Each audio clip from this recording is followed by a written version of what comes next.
Kita asal bangun, waktu Pak Harto 30 tahun bangun banyak sekali, nggak ada pembukuannya. Sehingga banyak sekali republik itu kehilangan cukup banyak aset-aset strategis. Salah satu contoh yang barangkali Anda semua lihat adalah Kompleks Senayan Gelora Bung Karno.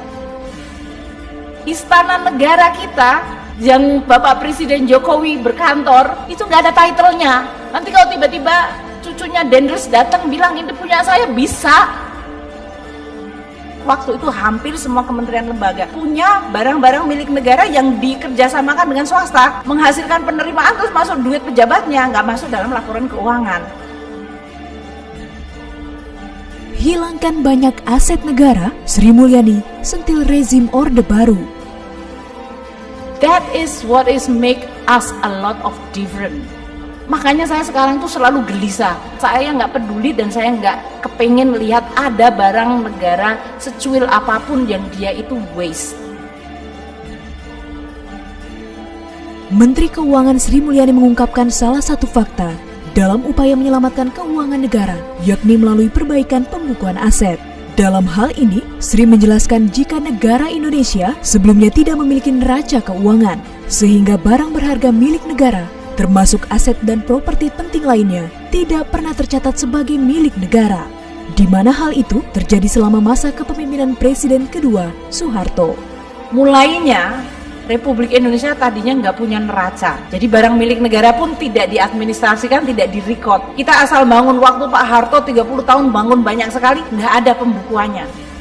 Selain itu, Sri juga mengungkapkan sebelum adanya neraca keuangan, telah banyak aset negara yang diperjualbelikan dengan mudah karena tidak tercatat kepemilikannya, sehingga menyebabkan banyak aset penting milik negara yang hilang begitu saja.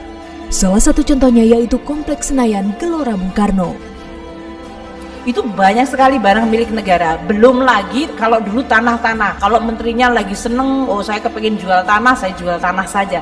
Karena dulu nggak pernah ada pengadministrasian. Sehingga banyak sekali republik itu kehilangan cukup banyak aset-aset strategis. Salah satu contoh yang barangkali Anda semua lihat adalah Kompleks Senayan Gelora Bung Karno.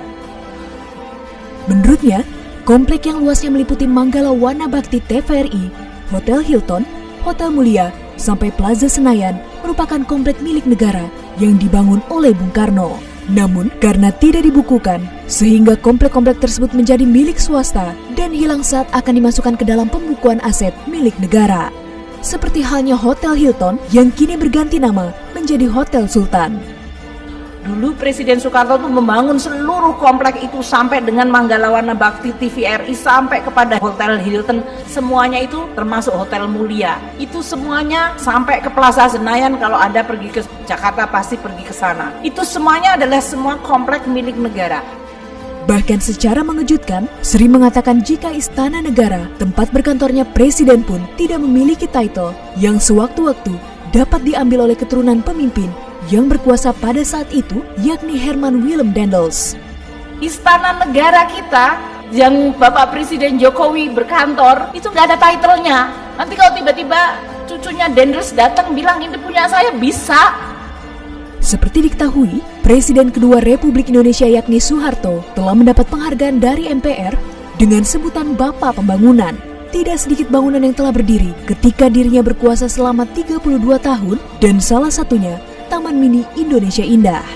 Taman Mini Indonesia Indah sendiri merupakan peninggalan dari mendiang Ibu Tien, istri dari Presiden Soeharto, yang saat ini pengelolaannya sedang menjadi incaran KPK karena pemasukannya untuk negara tidak optimal, di mana yang menjadi pengelolanya adalah yayasan swasta Harapan Kita yang diketuai oleh anak pertama dari Soeharto, Siti Hardianti Rukmana, yang biasa dikenal dengan Mbak Tutut. Selain Taman Mini Indonesia Indah dan Kompleks Senayan Gelora Bung Karno, setidaknya masih banyak lagi peninggalan aset negara dari zaman Bung Karno dan Soeharto yang belum masuk ke dalam pembukuan neraca keuangan negara. Semoga dengan kerja keras Menteri Keuangan bersama jajarannya dapat membenahi dan mengembalikan seluruh aset negara untuk generasi-generasi yang akan datang. Mari kita semua benahi aset negara untuk Anda semua, generasi yang akan datang, dan untuk Anda wariskan ke generasi yang akan datang lagi.